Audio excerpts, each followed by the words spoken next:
मौत है aunty.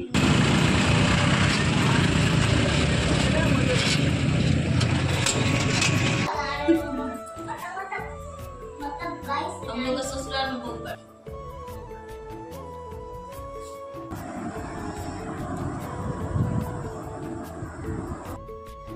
High, তোমরা সবাই কেমন আছো? আশা করি তোমরা সবাই খুব খুব ভালো আছো। আর আমি বেশি একটা ভালো নেই, কারণ তোমরা ভালো করেই জানো আমাদের পোস্টিং হয়ে গেছে, আমরা পুরো প্যাকিং কমপ্লিট করে ফেলেছি। এখন আমাদের বাড়ি চলে যাওয়ার পালা। তো আমাদের 10টার সময় ট্রেন, তো আমরা মোটামুটি সব কিছুই গুছিয়ে নিয়েছি। আর এই যে দেখতে পাচ্ছ, এটা হচ্ছে মানে আন্টির কড়াই, আন্টির গ্যাস, সব কিছুই। শুধু আমি রান্না করব ডিম, কারণ আন্টিরা আজকের দিনে মানে ডিম টিম কিছু খায় না, মানে মাছ মাংস কিছু খায় না, এর জন্য আমাদের ঘরেই রান্না করছে। আর এই যে রুটি দেখছো গোল গোল, এটা কিন্তু আন্টি বানিয়েছে, খুব সুন্দর করে। দেখো, সত্যি ভালোবাসার মানুষগুলো যে মানে কি বলবো, কিভাবে দূরে চলে যায় বোঝাই যায় না। যেমন আন্টি আমাকে এত ভালোবাসে, নিজের মায়ের মতন। দেখো কোথা থেকে কোথায় চলে যাব। আর এই যে রান্না করেছি আমি ভাত আর ডিম, আর আন্টি আলু ভাজা করে দিয়েছে, রুটি করে দিয়েছে, আর চাটনি দিয়েছে। তারপরে দেখো সব কাজ বাজ সেরে আমি পুরো রেডি হয়ে যাচ্ছি, মানে ট্রেনের টাইম হয়ে যাচ্ছে, এর জন্য আমি ফটাফট একদম ড্রেস পরে নিয়েছি। দেখো, আর একটু সিঁদুর নেব, আর চুলটা একটু বেঁধে নেব, তাহলে আমার হয়ে যায়। তবে আজকে আমার সত্যি মনটা অনেকটাই খারাপ, কারণ আমি জানি তোমাদের দাদাভাই পোস্টিং হয়ে গেছে, মানে নিয়ে যাবে বলেছে, কিন্তু কবে যে নেবে আমি তো জানি ভালো করে। একবার বাড়ি আসলে যাওয়াটা অতটা সহজ না, মানে এখন যে এক জায়গায় ছিলাম সেটা যে মানে কি বলবো, এত পাওয়া আমার কাছে, সেটা বলে বোঝাতে পারবো না। আবার কবে তোমাদের দাদাভাইয়ের সঙ্গে যাব কোয়ার্টারে আমি জানি না সত্যি।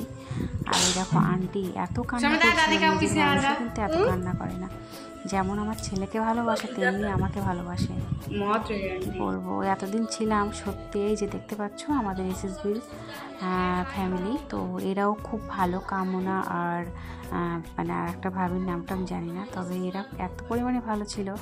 তো আসার সময় সবাই এত কান্না করছিল, আমার মোটেও ভালো লাগছিল না।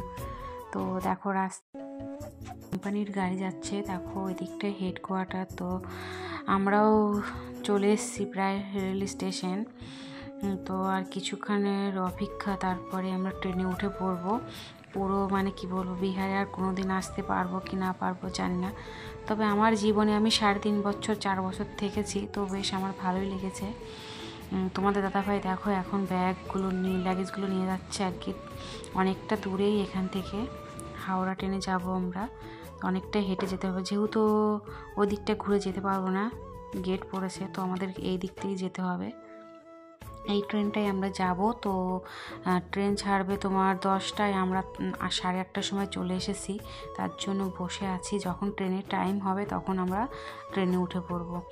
তোমাদের দাদাভাই এখন কিন্তু জল আনতে গেছে, এর জন্য ছেলে অনেকটা হেঁটে এসেছে, তো অনেকটা ক্লান্ত হয়ে গেছে। এর জন্য আমার মা বললো, মা আমাকে একটু কোলে নাও, তো ছেলেকে নিয়েই একটু হাঁটাহাঁটি করছিলাম।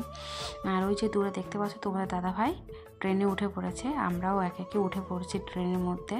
তো আমার ছেলে ট্রেনের মধ্যে যে কি করবে আর না করবে, যেহেতু দিনের বেলা ট্রেন, তার মানে আমার ছেলে সারাদিন কী করবে বলে বুঝতে পারবো না।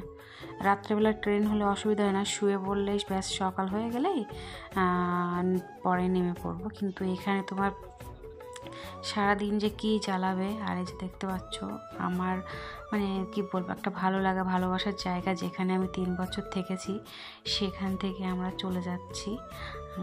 আর এই দুপুরবেলা একটু খাওয়া দাওয়া হচ্ছে, ভাত খাবো দুপুরে, একটু ডিম আর আলু ভাজা ভাত খাবো, আর রুটি আর পরোটা রাত্রেবেলায় খাবো। তো দেখতে পাচ্ছ বাই বাই করে চলে যেতে হচ্ছে সেই চেনা জায়গাগুলো ছেড়ে। মানুষের কখন কোথায় যেতে হবে সত্যিই বলা যায় না। ছেলে উপরে, আমি নিচে, আর ওর বাবা, মানে ছেলেকে নিয়ে ওর বাবা থাকবে, যেহেতু ছেলে অনেক দুষ্টু, এখন ওর বাবার কাছে থাকবে সারাটা দিন, রাত্রেবেলায় আমি রেখে দেব। সকালবেলা দেখো তো ছেলে ঘুমাচ্ছে এখনও, ওকে উঠালেই আবার সেই মানে দুষ্টুমি করা শুরু করে দেবে, এর জন্য ওকে উঠানো হয়নি। আর এই যে দেখতে পাচ্ছ একটা গঙ্গা নদী, খুবই একটা সুন্দর। ছেলে বাবাই বসে দেখো ফোন দেখছে, গল্প করছে, বাড়ি গিয়ে কি করবে না করবে সেই সব প্ল্যান চলছে। অনেক দিন বাড়ি যাওয়া হয়নি না, এর জন্য ছেলে মানে বাড়ি যাওয়ার জন্য একদম উতলা হয়ে গেছে, কখন বাড়ি যাব, কখন বাড়ি পাবো।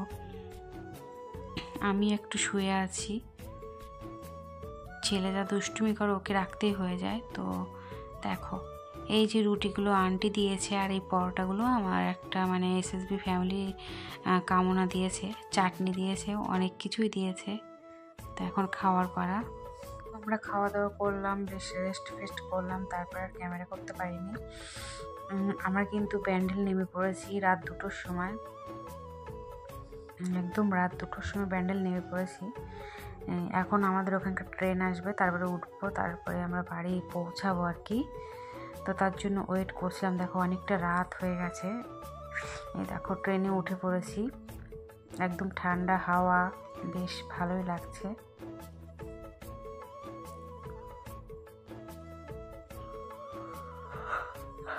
বাসে উঠে পড়েছি, দেখো সত্যি মনটা খুবই ভালো লাগছে, অনেকদিন পর বাড়ি যাব।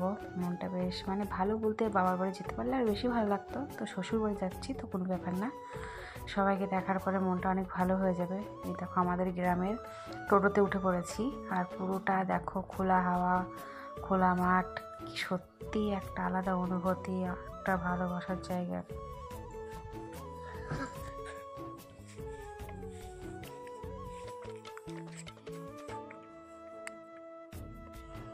দেখতে দেখো ছেলে ঘুম ভাঙছে না।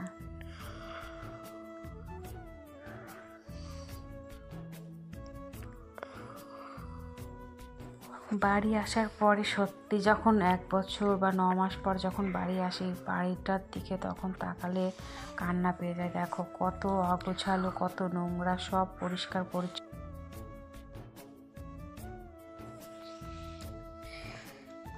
শাশুড়ি রান্না করেছে মাছ আর শাক ভাজা, চিংড়ি মাছের মাথা বাটা, মানে মাথা দিয়ে যে বাটা করে, সত্যি অসাধারণ অসাধারণ। এতদিন পর বাড়ি আসার পরে যখন এরকম দেশি খাবার